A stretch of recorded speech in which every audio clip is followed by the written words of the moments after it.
한 주일 동안 안녕하셨습니까? 오늘은 교재 101페이지 조화 부분 공부하시겠습니다. 제4장 조화.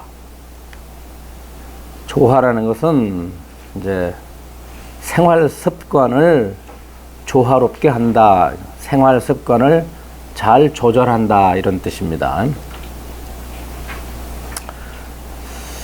대저 수행자가 처음으로 좌선을 배워서 시방3세의 불법을 수행하고자 한다면 반드시 먼저 커다란 서원을 일으켜 모든 중생들을 제도하여 해탈시키고 위없는 불도를 구하기를 원하여야 한다. 그 마음은 견고하기가 마치 금강과 같고 용맹스럽게 정진하여 몸과 목숨을 아끼지 않아야 한다. 그렇습니다.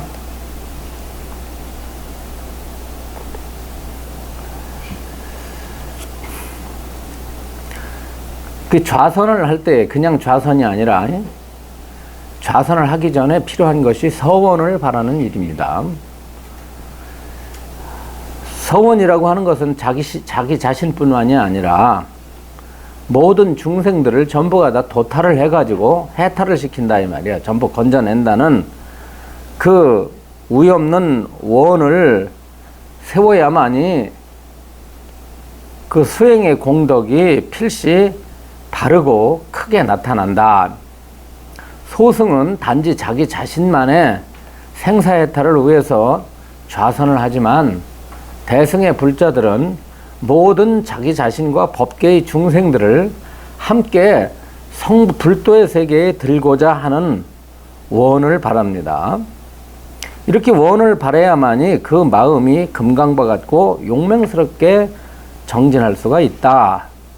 그 커다란 서원을 우리는 대개 사홍서원으로 다 규결을 합니다. 과거의 모든 부처님들이 다 서원을 바라서 성불을 한 거죠. 그 약사열의 부처님의 12대원, 석가모니 부처님의 10대원, 아미타 부처님의 48대원, 이런 등등의 모든 부처와 보살들이 다 성불을 하기 이전에 과거생부터 수많은 세월 동안을 보리심을 일으키고 대원을 바란 결과로 그와 함께 정과 해를 닦아서 성불의 지위에 든 것이기 때문에 우리들 또한 그러한 마음을 일으킨 다음에 수행을 해야 한다. 그래서 이 사홍서원, 중생무변서원도 번뇌무진서원단, 법문무량서원학, 불도무상서원성 이렇게 이제 우리 불자들이 예불을 할 때 꼭 빼놓지 않고 하잖아요. 그것은 어디에 나오는 말씀이냐면 마하지관 제5권에서 다음과 같은 4가지 서원을 들고 있다. 그 여기에 나오는 거란 말이야. 천수경에 나오는 게 아니라 사실은 그죠? 여러분들이 천수경이 있죠? 천수경은 뭐만 천수경이냐면 신묘장구 대다라니만 천수경이에요. 정구업진원부터 시작해가지고 끝에 나무상주시방불, 나무상주시방법, 나무상주시방승이 그게 천수경이 아니라 본래 천수경은 신묘장구 대다라니 나머라 다나다라 나마가략 바로기대 세바라약 여기서부터가 요것만 천수경이에요. 다라니만 천수경이에요. 그 전에 정구업진원부터 시작돼가지고 그 전에 이제 여러 가지 이제 읊어야 될 어떤 내용들 그리고 신묘장구 대다라니가 끝나고 나서 또 나오는 여러 가지 내용들은 그것들은 이제 다른 경에서 갖다가 이제 좋은 말씀을 갖다가 붙인 거예요. 그 중에서 보면은 맨 끄트머리에 천수경 끄트머리에 중생무변서원도 방금 말한 번뇌무진서원단, 법문무량서원석, 불도무상서원성은 그것은 어디의 내용이냐면 마하지관의 내용이다. 마하지관의 내용을 거기다 붙인 겁니다. 이래 하시겠죠? 이렇게 첫째가 중생무변서원도이니 중생의 수가 허공과 같이 많다고 하더라도 맹세코 그 허공과 같은 중생들을 모두 제도할 것이다. 두 번째 무수서원단은 번뇌가 무진하다. 번뇌가 다함이 없다 할지라도 맹세코 번뇌를 다 끊을 것이다. 이렇게 나오는데 여기서는 어떻게 나오면 번뇌무수 서원단으로 나와요. 무진서원단이 아니라. 세 번째는 법문무량 서원학인데 학이라는 말 대신에 지라고 썼어요. 법문이 아주 부처님의 가르침이 아주 많다고 하더라도 기필코 내가 다 이제 배우리라. 그 다음에 불도무상 서원성 하는데 불도가 의의 없이 높아도 맹세코 성취하리라. 이런 원을 세운다는 뜻입니다. 그래서 이와 같은 원을 세워요. 세워서 성불을 하게 되면은 이렇게 됩니다. 여러분들 아마 이렇게 생각할 거예요. 내가 금강경에서도 얘기를 했는데, 아니 나 하나 깨달음도 얻기가 어려운데 뭐 사람도 아니고 우리 가족도 아니고 우리 친척도 아니고 우리 이웃도 아니고 대한민국 사람도 아니고 세계의 사람도 아니고 이 지구에 존재하는 생명들도 아니고 우주에 존재하는 모든 생명이 얼마나 많을 텐데 우주에 존재하는 모든 생명들을 내가 다 제도해가지고 내가 성불시킬 수 있단 말인가? 여러분들 이렇게 생각하기 쉽죠? 그러면 그 세월이 대체 얼마나 걸릴 거야? 나 하나 성불하는데도 수십 겁이 걸릴 수도 있는데. 그런데 대승법에서는요, 어떤 이치가 있냐면은 자신이 성불하는 순간에 모든 중생이 동시에 성불된 도리를 깨달아요. 그러니까 이 말씀은 어떤 말씀이냐면은 중생무변 서원도라는 말은 내가 하나씩 쫓아다니면서 뭐 남편도 제도하고 아내도 제도하고 자식도 제도하고 친척도 제도하고 뭐 개도 제도하고 소도 제도하고 뭐 나가선 뭐 벼룩도 제도하고 뭐 바퀴벌레도 제도하고 뱀도 제도하고 뭐 이렇게 제도하고 미생물도 제도하고 뭐 이 지구뿐만 아니라 하나하나 쫓아다니면서 제도하면 가능하겠어요? 안 가능하겠어요? 현실적으로 여러분 생각해 보세요. 아득한 일이지. 그런데 여기서는 이 대승법에서는 어떤 이치가 있냐면 여러분들이 이 일심과 이 마음과 중생과 이 부처가 동체라. 그래서 이 마음과 중생과 부처와 시방세계가 전부가 동체예요. 동체라. 한바탕이다 이거야. 그래가지고 여러분의 하나의 마음만 원을 바래가지고, 원은 중요해. 그 대신 원을 바래서 대각을 이루게 되면은 대각을 이루는 순간에 모든 3계의 중생들이 3계를 벗어나가지고 그대로 성불의 지위에 올라 앉아 있음을 그냥 성취해버리는 거야. 그러니까 한 마음을 갖다 깨닫는 순간에 테란스파 사생의 중생과 우주 법계의 모든 중생이 일시에 성불을 해버리는 거라. 그러고 나서 제도를 해야 제도가 가능한 거예요. 본래 성불되어 있다는 사실을 깨닫고 나서야 중생을 제도해야만이 그 제도가 시공간을 초월하게 돼. 그래 이렇게 돼버리는 거예요. 어떻게 되느냐? 내가 예를 들어서 여기서 수행을 해가지고 각을 이뤘어. 대각을 이뤘어. 대각을 이뤘는데 대각을 내가 이루는 순간에 우리 여기 앉아 계신 모든 불자님들이 다 부처의 주위에 올라 앉아 있는 거라. 다 그냥. 근데 여러분들은 부처인데도 나는 부처로 보이는데 여러분들은 부처로 안 보이고 뭘로 보여요? 자기가 중생으로 보인다고. 그죠? 그래서 그 미혹을 깨쳐주기 위해서 여기에서 부처님이 설법을 할 수밖에 없어요. 그럼 설법을 언제까지 하겠어?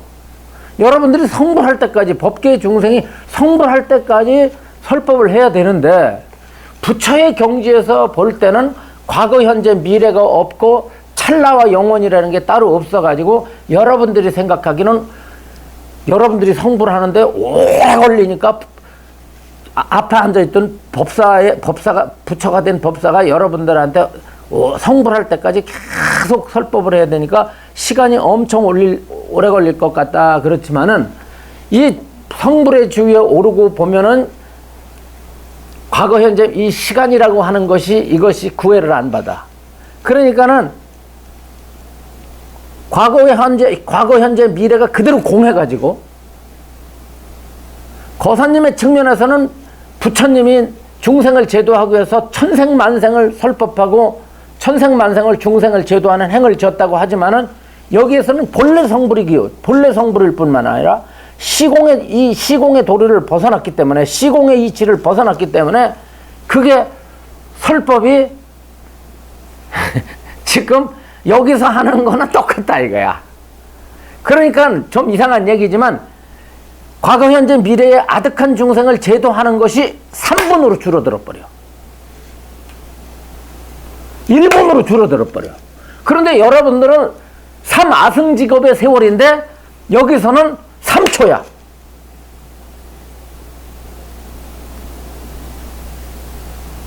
그러니까 우리가 성불을 하지 못하는 거는 성불을 하지 못하게 되면 우리가 이 의식이 계속해서 떠다니고 있거든.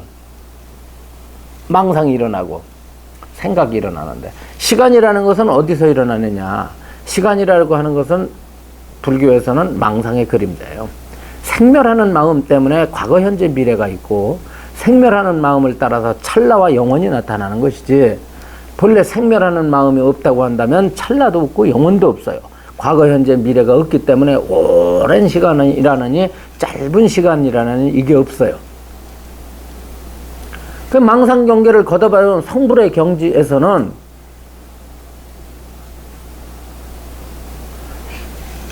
지금 내가 설법하는 것 자체가 여러분들한테 이 설법을 한 시간에 2시간에 걸쳐 설법을 하고 있는데 이 설법을 느려버리면은 이 설법을 느리면은 3아승직업이 돼요.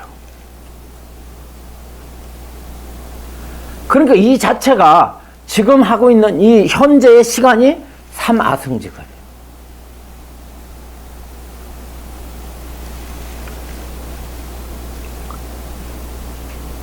그러니까 여러분들이 부처님이 중생을 제도하기 위해서는 한량없는 세월 동안을 중생을 제도하셨다라고 하는 말은 중생의 측면에서 하는 말이지 부처님의 세계에서는 한량없는 세월 동안을 중생을 제도하지 않아요. 그냥 찰나야. 여러분들이 볼 때는 한량없는 세월인데 부처님이 볼 때는 한량없는 세월을 줄여가지고 찰나로 하니까 부처님의 교화의 행에는 지루한 게 없어. 기다리는 게 없어. 아유, 저 중생 금생에도 성불 못했네. 다음 생까지 쫓아가서 또 설법해야지. 이게 없다고. 그렇게 생각하는 건 중생의 식이야. 식에 의해서 그렇게 생각을 하는 거라.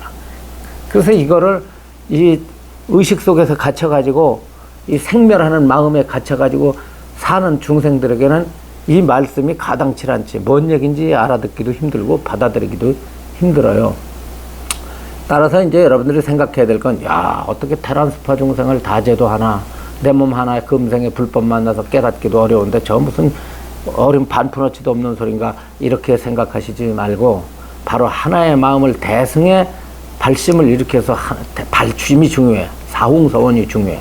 사홍서원을 일으켜서 그 마음을 놓치지 않고 각을 이루는 순간에 테란스파 사생의 중생과 우주법계의 모든 유생, 무생의 일체 중생이 동시에 성불하신 것이고, 그 자타가 없는 성불의 경지에서 미혹하다고 여겨지는 중생들을 향해서 설법을 할 때에 중생들은 미진겁을 닦고 미진겁을 수행을 하고 미진겁을 설법을 들었다고 하나, 그야말로 이쪽에 부처님 세계에서는 미진겁도 없고, 과거 현재 미래도 없고, 오래되고 무슨 순간적이고 하는 이런 것도 없이 그대로 성불을 우리가 자타일시 성불이 가능해지게 된다. 지금 그 말이야. 이거를 잘 들어야 돼요. 만약 쫓아다니면서 제도한다고 그러면 아유, 지루해서 어떻게 살아? 아유, 끔찍해 생각해도.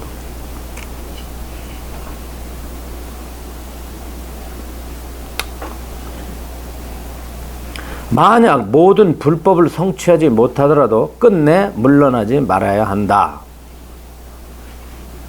그러니까 부처님의 법을 성취하지 못한다 할지라도 무엇을 갖다가 그 중요시 여겨야 되느냐 하면은 그 서원을 중요시해, 서원을 놓치지 말아야 된다.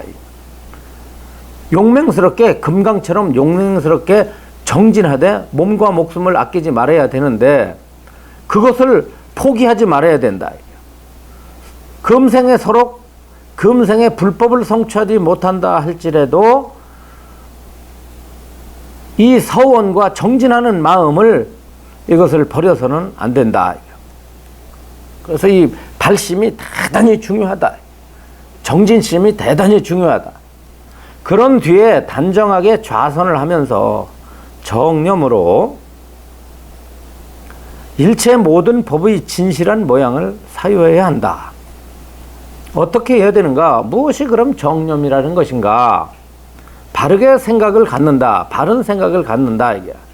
그리고 무엇이 법의 진실한 모양인가? 이른바 선한 법, 선하지 않은 법, 선도 아니고 선하지도 않은 것도 아닌 무기의 법, 안팎의 육근과 육진과 망령된 식과 모든 유의 번뇌법과 모든 삼계의 유의와 생사와 인과법 등이 모두 마음으로 인하여 존재한다는 것을 바로 보고 바로 아는 것을 이것을 뭐라고 그러냐면 이것을 정념이라고 그러고 이걸 법의 진실한 모양을 사유한다고 한다. 자, 정념이라는 게 뭐냐면 정념의 정의가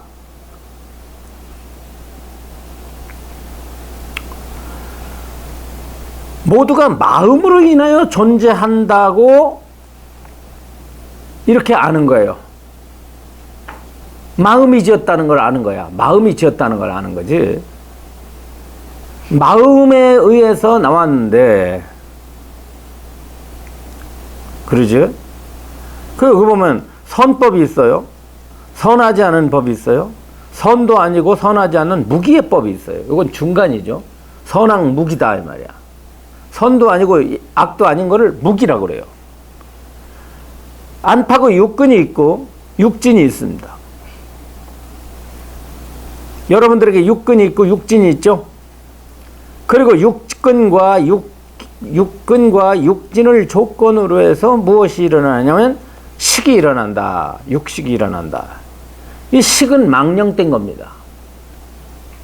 식이라는 말은 무슨 뜻이죠? 식이라는 말은 식은 분별이라는 의미입니다. 그래서 이 식은 어떤 특징을 지니고 있냐면 생멸을 해요. 육근도 생멸을 하고 육진도 생멸하고 생멸하는 육근과 생멸하는 육진이 결합돼 가지고 만들어낸 식이 어떻게 생멸을 안 할 수가 있겠어요? 그러니까 생멸을 할 수밖에 없지. 이러다 보니까 망령된 식에 의해서 무엇이 일어나냐면 번뇌가 일어납니다. 망령된 식에 의해서 번뇌가 일어나는데 이 번뇌는 뭐냐면 유루란 말이에요. 유루. 새 나간다. 그리고 모든 삼계의 삼계에서 일어나는 삼계는 욕계, 색계, 무색계. 이 삼계는 전부가 뭐냐? 유의라. 유의라는 것은 조작되었다. 유의라는 것은 조작되어 있다. 지어졌다. 이게. 인연으로 지어진 걸 유의라고 그래요. 인연에 의해서 지어진 걸 유의라고 그래요.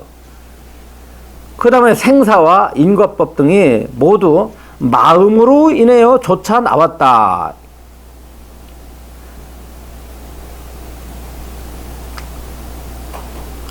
그러니까 육근도 마음으로 조차 나온 거요. 육진도 마음으로부터 조차 나온 거요. 식들도 마음으로 조차 나온 거요. 번뇌와 삼계와 유의와 생사와 인과법이 모두가 다 이게 마음으로 인하여 존재한다라고 말했는데 이렇게 생각해야 돼요. 자, 마음이라는 게 있고 마음에서 마음이라고 하는 놈이 하나가 있는데 여기로부터 선도 나오고 악도 나오고 무기도 나오고 안팎도 나오고 육근도 나오고 육진도 나오고 이렇게 나왔다고 생각을 하면 안 돼. 안 된다고. 선호 개념으로 생각하면 안 돼요. 이렇게. 글은 이렇게 써 있지만 이런 데서 잘 봐야 돼. 글은 이렇게 써 있어. 아, 마음이라는 놈이 있었는데 이 마음에서 생사도 나오고 유의도 나오고 유루도 나오고 선도 나오고 악도 나오고 육근도 나오고 육진도 나오고 육식도 나왔구나. 이렇게 마음 먹으면 안 되고요. 그럼 어떻게 우리가 알아야 되느냐 하면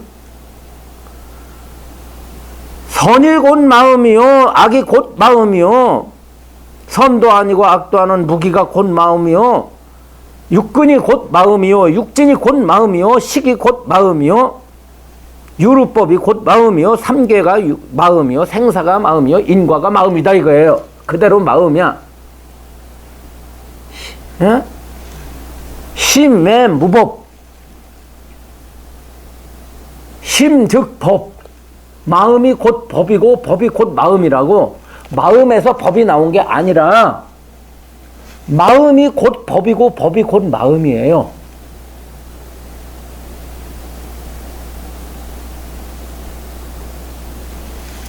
여기에서 여기가 나온 게 아니라 그게 그거야. 그냥 그 자체야. 파도가 곧 물이야. 물에서 파도가 나온 게 아니라 물에서 파도가 나온 게 아니라 파도가 곧 물이잖아요. 그게 마음이야 그냥.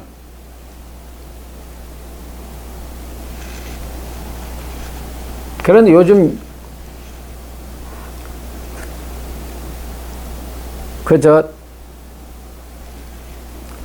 법보신문사 편집국장 이재영 기자님하고 점심을 먹고 대화를 하는데 법사님이 헷갈리는 게 요새 있다 이거야. 뭐가 헷갈리냐 그랬더니 요즘 내가 자주 어울리는 교수님 중에 그 강병균 교수님 하루에 첫 통화를 한 2번씩 하는데 평균 그분이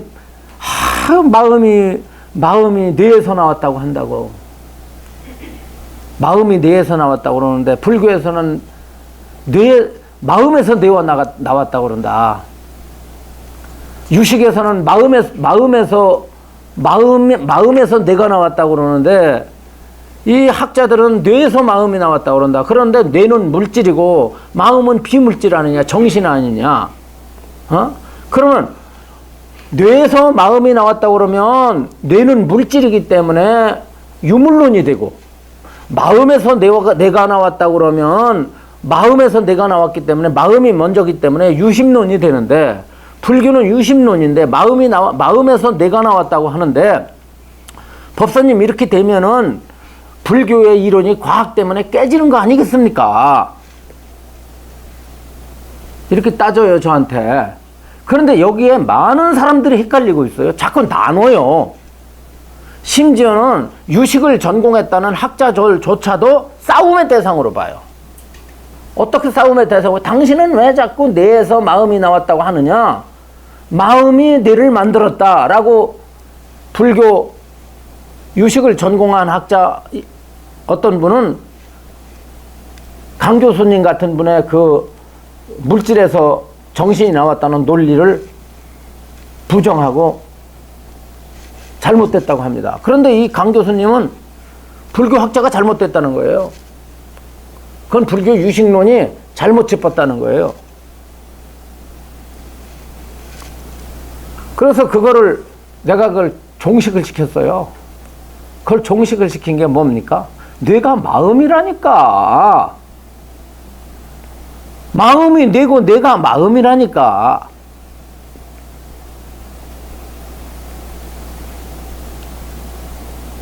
뭔 얘기인지 아세요? 그래서 나보고 그래요. 뇌가 잘못되면 마음이 잘못되지 않습니까? 그러니까 법사님 뇌가 잘못되면 마음이 잘못되니까 뇌가 마음을 만들었죠. 그래서 내가 그러니까 아니 뇌가 잘못된 게 마음이 잘못된 거라니까.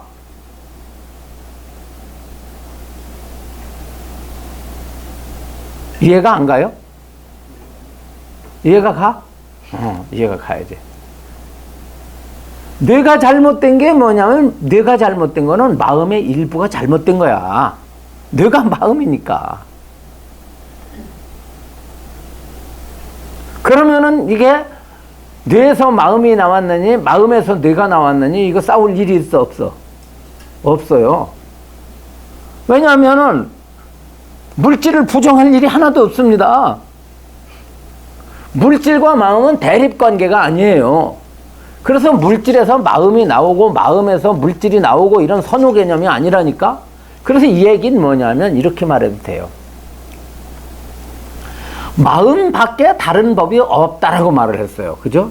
심의 무법입니다. 이게 화엄경 말씀이야. 마음 밖에 다른 법이 없다. 이 말은 이것도 마음이라는 뜻이에요. 마음만 있을 뿐이지 외경은 존재하지 않는다는 뜻이에요. 네가 지금 선풍기를 보고 있는데 그 선풍기는 마음이 선풍기를 보고 있는 게 아니라 저 선풍기가 곧 마음이다라는 뜻이에요.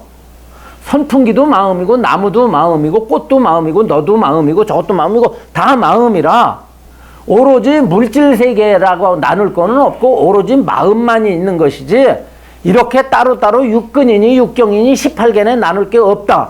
대승지실론에서 여러분들 다 배운 거 기억나 안 나? 기억나잖아. 마음밖에 없다. 이 말을 거꾸로 말하면 어떻게 말할 수가 있느냐면요. 오로지 마음밖에 오로지 대경은 존재하지 않고 마음밖에 없다. 이렇게 말하는 걸 거꾸로 말하면 어떻게 말할 수가 있는지 아세요? 오로지 대경뿐이요 마음은 존재하지 않는다라고 해도 맞는 말이에요.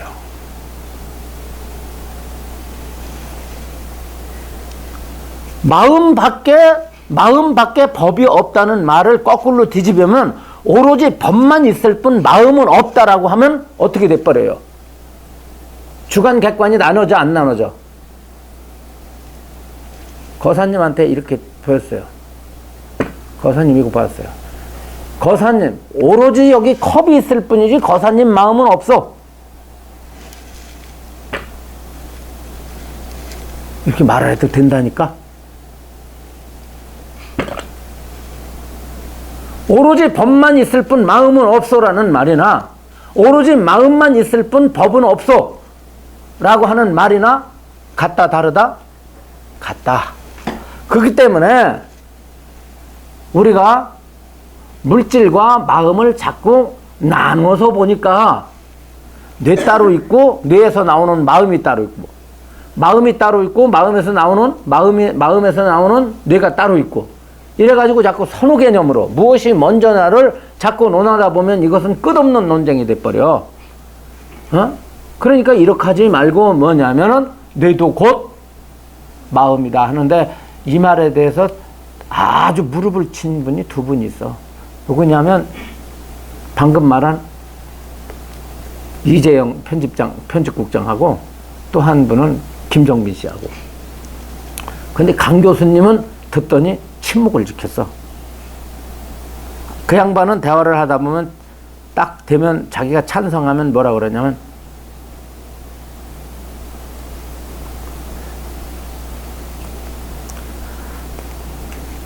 뭐 박수 하든지 뭐 아니면 뭐라고 하는 말이 있는데 아직까지 잘 이해가 안 간다 할 때는 침묵을 지켜요. 왜 그러냐면 자꾸 이 뇌 쪽에 초점을 두다 보니까.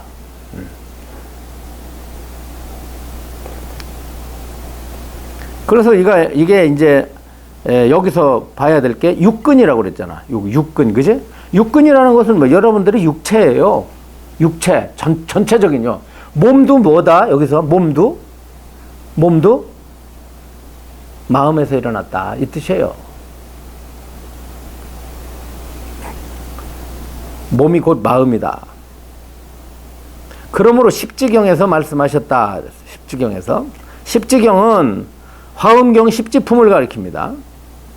화엄경 십지품에 보면은 뭐냐면 제6현전지를 설명하면서 십지 가운데 제6번이 현전지예요.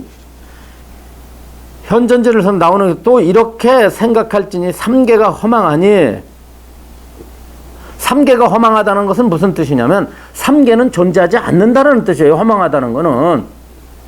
왜 허망이냐면 삼계라고 하는 것은 중생들이 분별로서 나타난 거야. 삼계는 중생의 분별로서 나타난 거기 때문에 본래 있는 게 아니다라는 뜻이에요.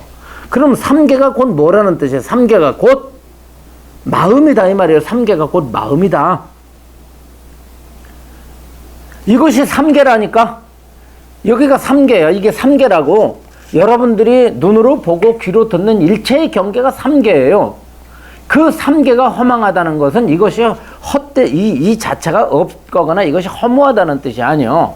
삼계가 허망하다는 뜻은 삼계가 전부가 다 참 허무하다, 쓸데없다 이런 뜻이 아니고, 삼계라고 그렇게 분별할 게 없는데 삼계라고 그렇게 분별 지은 것은 잘못되었다는 뜻입니다.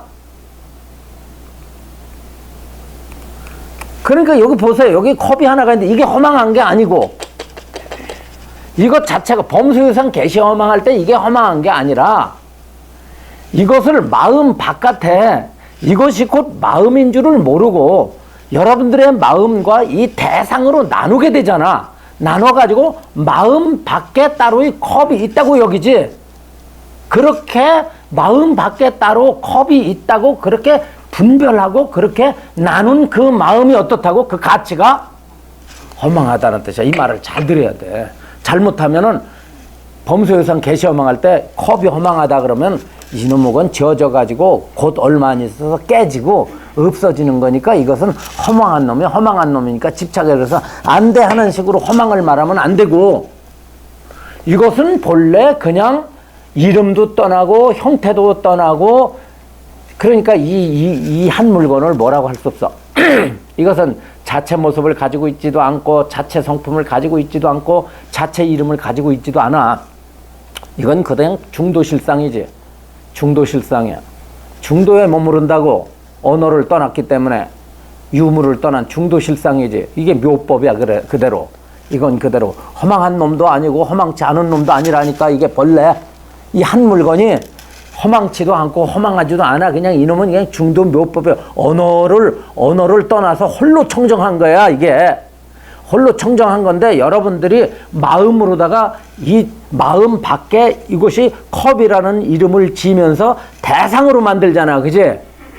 그러면 이 실상을 등져버려. 그러니까 허망법에 떨어져 버리는 거라.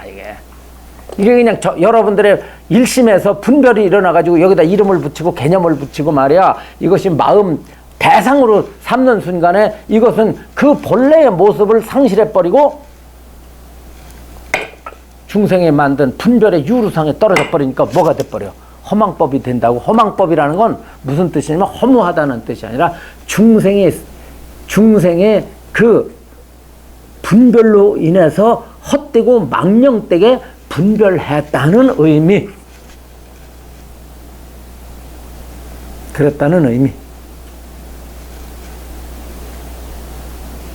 왜 이렇게 설명하기 힘들어? 참으로 힘든 말이야.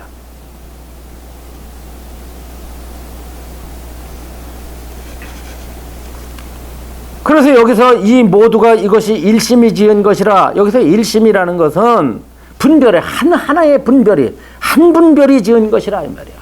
한 분별이. 이게 심이라는 건 분별이야. 여기서는 하나의 분별에서 나왔는데, 이 하나의 분별이 뭐가 움직인 거냐 이거래. 하나의 분별은 바로 이 하나의 분별하는 마음은 무엇이 움직였느냐면, 말에서 말이 계속 될 수밖에 없어. 일심이라고 하는 것이 말이죠. 일심이라고 하는 것이 뭘로다가 일어나? 일심이라고 하는 것도 마음이야. 그러니까 마음은 뭘로다 일어나냐면 본래 있는 게 아니라 육근과 육경을 조건으로 해서 마음이 일어났기 때문에 이 일심도 연기성이야. 이 일심도 연기성으로 조건으로 일어나서 실체가 없어요. 실체가 없는데 이 본성이 실체가 없기 때문에 그 바탕에 그 본성이 청정해요. 왜 청정하냐면 실체가 없어서 청정한 거예요.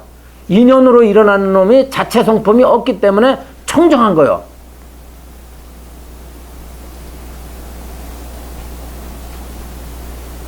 불성자리가 있는데 이 불성자리에서 망상이 일어나. 그죠? 불성이 최 아니야? 불성이 최고, 망상이 용이야. 최에서 용이 일어나는 거야. 뭐 용 대신 상이라고 해도 되지.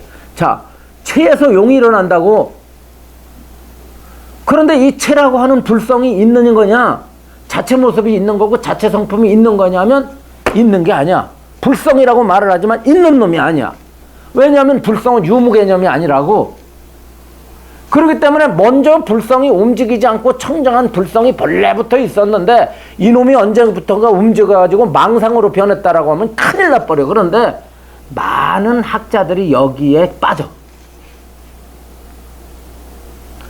이건 뭘 말하느냐 하면 먼저 불성이라는 체가 있었고 나중에 번뇌망상이라는 용이 일어난 게 아니고 먼저 뭐냐면은 조건을 통해서 근과 경을 통해서 식이 일어났어. 뭔 얘기인지 아세요? 식이 일어났는데 그 식 자체를 뚝 살펴보니까 여기에 체가 없어. 왜냐하면 체에서 일어난 게 아니기 때문에. 체에서 일어났다는 말은 마음을 마음이게끔 하는 어떤 놈이 먼저 있었고 거기서 마음이 일어났어야 돼. 체가 있었다면. 그죠? 마음을 일으킨 자리가 마음이 일어났다고 한다면 마음이 일어난 자리가 있어야 돼, 없어야 돼? 자리가 있으면 그 자리가 뭐가 되냐면 체가 된다고. 그런데 거기서 일어난 놈이 아니야. 마음은 체에서 일어나는 놈이 아니라 영으로 일어난 놈이야. 영으로 일어났기 때문에 이 마음 자체가 체가 있나 하고 봤더니 체가 없네. 그래서 공하다고 하신 거야. 모든 마음이 공하다. 공하다라는 말은 바탕이 없다. 체라고 할 만한 게 없다. 그래서 체를 들여다보니까 체가 있어, 없어? 없어. 없으니까 이 마음의 체는 무엇으로서 체를 삼느냐면 체가 없는 것으로서 체를 삼아. 참 묘하지. 체가 없는 것으로서 체를 삼아 이놈이. 그래서 마음이 자성이 없는 거예요. 체가 없으니까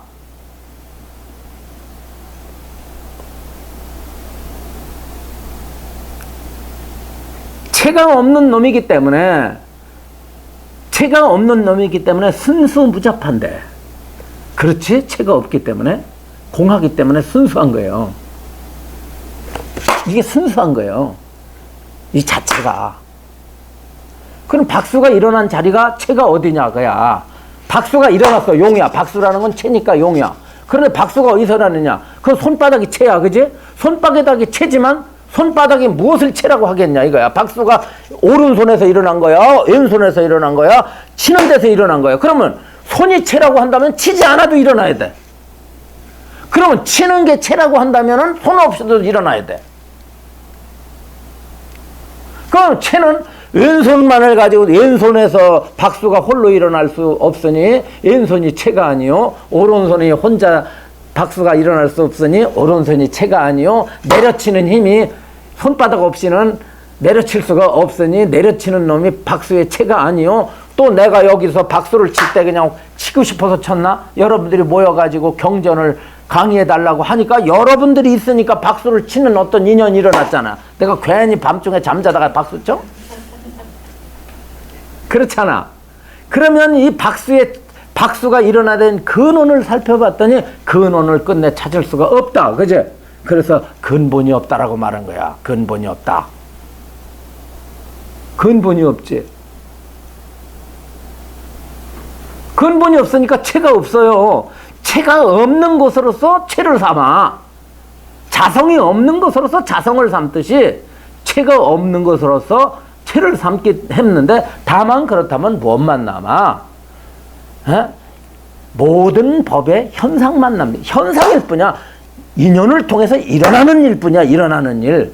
그런데 이것이 인연상인 줄을 몰라. 중생들이. 이게 인연에 의해서 일어났다는 사실을 모르고 일어난 자리가 있다거나 그걸 일어남을 일어나게끔 하는 놈이 있다고 봐. 말하자면 어떻게 보냐면 마음이 일어날 때 마음을 일으킨 놈이 있다고 본다거나. 자, 거사님이 이 컵을 보는데 컵을 본 놈이 있다고 봐, 안 봐? 지금 컵을 본 놈이 있다고 여기잖아. 지금 여러분들 누가 봐. 이게 본 놈이 있지. 여러분들 그 본 놈이 있어야 돼, 없어야 돼? 본래는 없어야 되는데 본 놈이 있다고. 이게 바로 근본 번뇌야.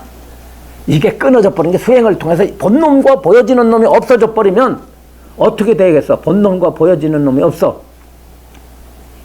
그러면 나다 너다 라고 하는 이 것들이 전부 사라지겠지. 주관과 객관이 사라지겠지. 주관과 객관은 전부 존재하지 않는데, 주관과 객관이 존재하지 않는다는 것은 이게 컵이 없어지고 여러분들의 몸과 마음이 없어진다는 뜻이 아니라 주관이다, 객관이다라고 하는 나눠진 가치가 없어진다는 말이야. 우리가 꽃을 볼 때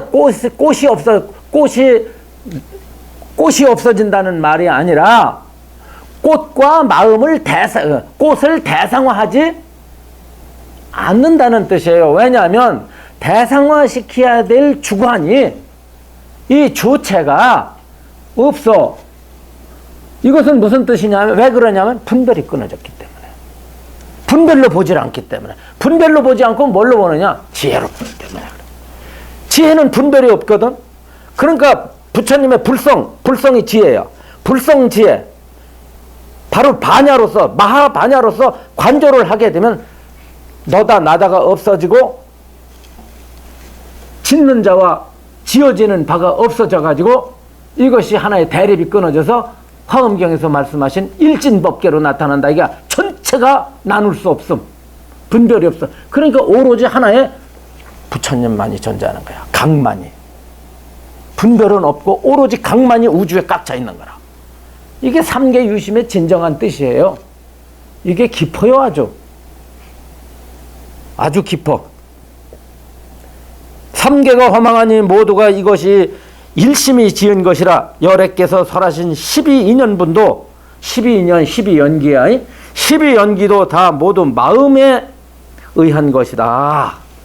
마음에 의한 것이다. 다 삼계가 다. 그래서 삼계가 따로 있는 것이 아니니 모두가 하나의 마음이 의한 것이다 하셨다. 자, 봅시다. 한번 103페이지. 자, 삼계가 따로 있는 것이 아니니, 자,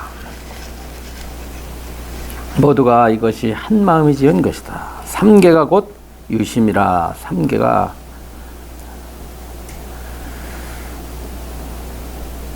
여기서 삼계가 허망하다는 것은, 삼계는 세 개거든요. 쉽게 말해서 이 세 개가 허망하다는 것은 세 개가 부질없다거나 쓸모없다거나 헛되다는 이런 뜻이 아니고, 삼계라고 이렇게 분별하지 않아도 되는데, 삼계라고 분별한 것은 뭐냐? 허망한 마음에 의해서 나온 것이다, 이 뜻이에요. 그래서 만약 마음에 자성이 없다는 것을 안다면은, 마음에 재성품이 없다는 것을 알게 되면은, 그러니까 마음 밖에도 마음 안에도 마음을 만든 자가 없고, 자, 마음 안에도 마음 밖에도 마음을 만든 자가 없고, 마음이 나오게 되는 자리도 없고, 그 이전도 없습니다. 마음은. 마찬가지로 박수라고 하는 것을 우리가 치면은, 박수라고 하는 것은 인연에 의해서 지어진 것이지, 박수가 나오게 된 자리가 본래 있는 것이 아니고 박수 이전 자리가 따로 있는 게 아니다. 따라서 박수가 자성이 없듯이 우리의 마음도 박수와 똑같이 자성이 없다. 이게 재성품이 없다. 자성이라는 것은 재성품입니다. 마음이라고 할 만한 자체적인 성품을 지니고 있지 않다. 이 자체 성품이 없다는 거, 이거 중요한 것입니다. 자체 성품이 없는 건, 왜 자체 성품이 없어요? 전부가 다 다른 것에 의지해서 일어났기 때문에 의탁이란 말이야. 이 의탁이가 중요해. 이게 초기 불교에서는 연기라고 그러고, 연기. 사리불은 연기를 어디다 표현했냐면, 마치 두 갈대 묶음이 의지해 있는 것과 같다 그 말이야. 갈대를 묶어놨죠? 갈대를 묶어가지고서는 갈대 묶음을 하나 이렇게 묶어놨어요. 여러 개 갈대를 묶었어. 이쪽은 또 여러 개 갈대를 묶어놓고서는 어떻게 돼? 이렇게 마주하면은 안 서. 그렇지. 이렇게 기대서 서잖아. 옛날에 여러분들 어렸을 때 농사 질 때 논에 가서 벼 다 탈곡하고 나서 그 볏짚 전부 묶어가지고서는 말르라고 논가에다 쭉 세워놓을 때 어떻게 세워놓냐면, 볏짚하고 서로 묶어가지고 이렇게 해놓을 때, 그러면 이게 없으면 이놈이 픽 싫어지고, 이놈이 없으면 이놈이 픽 싫어지듯이 모든 법은 의지에서 있는 거예요. 이게 의지에서 있다고. 이 의지에서 있듯이 마음이라고 하는 것이 독립적으로 설 수가 없어. 독립적으로 생길 수가 없어. 마음이라고 하는 거예요. 그래서 이 마음은 무엇을 빌려서 나타나냐면 근과 경을 통해서 마음이 일어난다 이거야. 육근과 육경을 통해서 일어났기 때문에 마음 안에는 마음을 만든 놈이 없습니다. 마음 안에는 마음을 없애는 놈이 없어요. 마음 안에는 마음을 유지시키는 놈이 없어요. 마음 안에는 마음을 만든 놈도 없고 마음을 유지시키는 놈도 없고 마음을 없애는 놈도 없어요. 그러니까 그 마음에는 재성품이 없어요. 주제자가 없어요. 뿐만 아니라 마음이 그러하기 때문에 모든 세간의 모든 법이 다 자성이 없어요. 재성품이 없어요. 주제자가 없어요.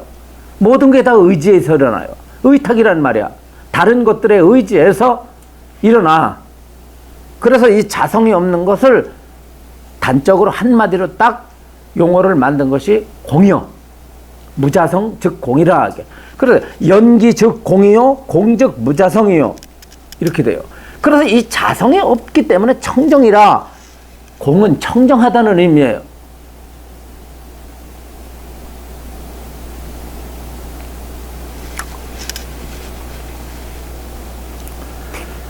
그래서 이 자성이 없다는 것을 한다면 곧 모든 법이 실답지 않게 되고, 마음이 자성이 없다는 걸 깨닫게 되면은 모든 법이 삼계라는 뜻입니다. 여기 법은 삼계가 전부가 다 이것이 망상에 의해서 지어졌다는 사실을 알게 되고, 자성이 없는 마음이 분별을 일으켜 가지고 법을 만든 거야. 자성이 없는 마음이 움직여 가지고 삼계를 그려낸 거라고. 그러니까 삼계는 실잡지 않은 거라. 마음도 구할 수가 없고 마음 안에 그러니까 마음을 구할 수가 없어. 왜 구할 수가 없냐면 마음 자체가 실잡지를 않은데 뭘 구하냐고. 여러분들이 이 박수수를 어떻게 구할 거야? 여러분 이 박수수를 훔쳐가 보세요. 박수수를 이걸 갖다가 가질 수가 있어. 취할 수가 있어. 마음도 또한 그와 같아서 마음을 끝내 얻을 수가 없어. 마음을 끝내 구할 수가 없어. 그래서 금강경에서 과거의 마음에서 얻을 수가 없고 현재의 마음에서 얻을 바가 없고 미래의 마음에서 얻을 바가 없다 해서 삼세신 불가득이 나온 거라. 그런데 자꾸 마음 안에다가 주인공이 있느니 참나가 있느니 그놈이 무슨 몸뚱아리를 운전하느니 이래가지고선 바로 그놈을 찾으면 견성이라느니 뭘 찾으려고 그런단 말이야. 마음에서 뭔가를 찾으라고 한다니까. 바로 마음에 그놈이 있으니까 찾으라고. 개뿔 뭐가 있어. 박수 속은 박수는 박수지. 박수 속에 대체 뭐가 있다는 얘기야. 내가 이렇게 말을 했는데 말 속에 뭐가 있다는 얘기야. 혓바닥 부딪히고 입전장 부딪히고 이빨 부딪히고 어저께 먹은 이 밥심하고 반찬심하고 물심 빌려가지고 내가 지금 이렇게 어쩌고 저쩌고 떠들고 있는데 이 떠드는 속에 대체 뭐가 있다는 말이야. 이 말 속에 뭐가 있어. 얻을 수가 없어요. 모든 법이 이와 같아가지고 그 속에서는 견고한 법도 없고 실다운 법도 없어. 영원한 법도 없고. 그러니까 다만 인연상일 뿐이야. 다. 그 인연상을 인연상이라고 깨달은 것이 이것이 해탈이야. 심지어는 뭐까지 이것이 전부가 다 왜냐하면 산다 죽는다 하는 것도 본래 없는 거야. 산다 죽는다고 하는 것도. 그러면 산다 죽는다 누가 분별해?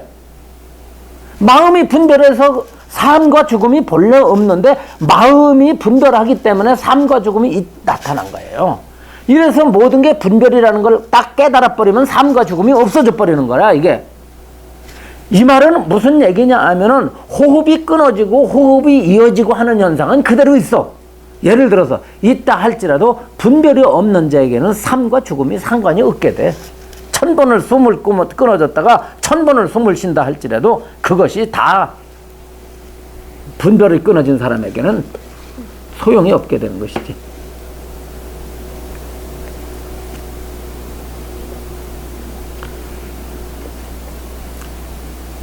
죽음을 인식하는 자는요 사람밖에 없대요.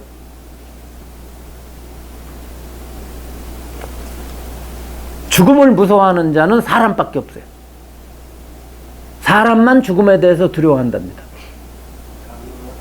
예? 어? 언어 때문이라기보다도 사회적인 문화. 사회의 문화가 죽음을 공포스럽게 만들었다는 거예요. 만약 여러분들이 옛날부터 교육받기를 야 죽으면 좋은 거야 죽으면 좋은 거야 죽고 나서 막 잔치를 벌려주고 말이야 그러면서 아버지 빨리 돌아가시세요 어? 그래 너도 오래 살지 말고 죽어라 그래 이렇게 해가지고 죽음을 찬양했다고 한다면 어떻게 했어요 죽음에 대해서 기뻐할 수도 있겠죠 그죠 찬양이지 뭐 그렇잖아 그래가지고요 이게 뭐냐면 그러니까 그 어떤 분 말씀에 늑대 인간 있잖아요. 늑대 인간. 늑대한테 잡혀갔어요. 어렸을 때 어린애가 잡혀가지고 늑대 젖 먹고 컸고 늑대 하는 짓을 거기에서 그대로 하고 살 수밖에 없는 거예요. 밥도 어떻게 보면 이빨로 뜯어먹고 말이죠. 손으로 해가 이루다가 생고기 뜯어먹고 그 다음에 물론 뭐 머리 안 감고 머리가 여기까지 길고 손이 막 이렇게 길고 늑대처럼 걷고 서서 안 걷고 늑대처럼 걷는다고요. 그 밥도 이렇게 안 먹고 이렇게 땅에다 놓고 먹고요. 손으로 들고서 먹지 않고 들고서 앉아서 먹지 않고 이렇게 먹고 그렇게 한다. 그걸 잡아왔어요. 잡아와가지고서는 말을 가르치려고 하는데 말을 못 배우는 거라. 왜 그러냐면 우리들의 뇌가 16살 이상이 돼버리면 언어를 담당하는 뇌세포가 굳어가지고 완전히 굳어가지고 말도 못 알아듣고 말을 못 배워요. 이 탐구 능력과 언어를 구사하는 능력을 가진 뇌가 따로 있어요. 여러 가지 이 뇌의 기능 가운데 그걸 담당하는 그 뇌세포가 있는데 그 뇌세포가 전부 이게 굳어져 버렸어. 굳어지니까 아무리 귓구멍에다 대고 말을 가리키려고 해도 안 되는 거라. 근데 거기에 대해서 옆에 사람이 죽은 걸 보여줬는데 아무렇지도 않은 거예요. 그 먹이의 대상으로 보는 거예요, 오히려 그걸. 사람을 잡아먹으려고 하는 거야. 죽은 사람을 보고 우리는 공포스러워야 되잖아요. 그렇잖아. 우리 여러분 죽은 사람 보면 공포스럽고 두렵고 그리고 마음이 어때요? 죽음 앞에서 엄숙해지잖아요. 그런데 이 늑대 소녀는 전혀 그런 게 없어. 죽음에 대한 공포도 없고 두려움도 없고 다만 뭐냐면 그 늑대 소녀가 볼 때는 먹잇감이야. 시체 뜯어 먹고 싶은 거야. 그러면 사람하고 늑대하고의 경계가 무너져 버린 거야. 무슨 얘기인지 아시겠어요? 사람이 어떻게 저럴 수 있느냐? 그가 사람의 교육을 안 받고 늑대한테서 평생을 살았기 때문에 늑대밖에 없어요. 그러니까 걔는 죽음에 대한 관념이 없는 거예요. 생을 좋아하고 죽음을 싫어하는 이런 의지 자체가 없다니까. 그러니까 이걸로 봐서 인간이 죽음을 두려워하고 죽음을 인식한다는 것은 우리가 태어나가지고 이 사이에서 죽음에 대한 공통적인 문화현상이지, 그죠? 영향으로 나온 거지, 영향으로 만들어진 거지, 본래 사람 마음에 죽음에 대한 공포를 가지고 있게끔 만들어진 것은 아니다. 그죠? 그래서 이게 기가 막힌 거지. 화엄경에서 생사가 본래 없는데 생사가 있다고 분별한다. 이게 얼마나 적당한 말씀이야. 세상에 이럴 수가 없어. 이게 바로 삼계유심의 이치야. 이게 다 마음이 조작했다. 우리가 실질적으로 몸이 아파서 고통스러운 거, 밥을 못 먹어서 고통스러운 거, 사실 말이죠, 이 짐승들에게 미래에 대한 걱정이 있어요? 짐승들은 배고프면 그때 배고픈 거를 면하기 위해서 다만 생명을 공격해서, 다른 생명을 공격해서 먹이를 채울 뿐이지 내일을 뭘 먹지 사실 그런 생각 머리로 안 합니다. 그리고 그대들이 다람쥐가 겨울에 먹기 위해서 양식을 구하러 댕긴다 할지라도 본능이 그러는 거죠. 머릿속에서 걱정하면서 그런 게 아니에요. 오로지 사람만 걱정하는 거야. 살아가게끔. 응? 그런데 우리가 경제적인 고통이나 몸이 아픈 고통 외에 거의가 사람이 받는 고통의 거의 모든 것은 분별 때문이에요. 80%가요. 인간이 겪는 갈등과 고통이라는 것에 80%를 딸고 들어가면 전부가 다 뭐냐면 이놈의 것 때문에 그래요. 이게 우글우글해가지고. 이 분별 때문에 그렇다니까. 그런데 이 분별의 주체로서의 마음이 허망한 거야. 실체가 없는 거예요.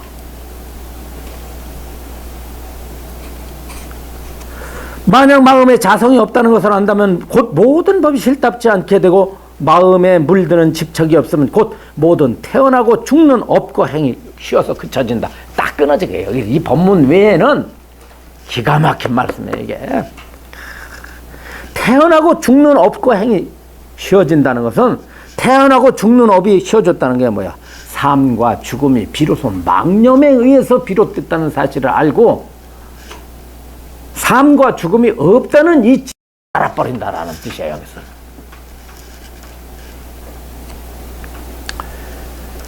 이와 같이 관을 짓고 이와 같이 관을 짓는다는 것은 우선 이와 같은 이치를 먼저 알아야 된다. 이 관은 의미를 알아야 된다는 거예요. 이 관은 여기서 관이라는 것은 들여다본다는 말도 되지만 여기서 관은 관념을 가리켜요. 관행을 관념을 그렇게 1차적으로 인식해야 한다. 이렇게 여러분들이 알아야 된다는 뜻이에요. 관은 알아야 된다는 뜻이야.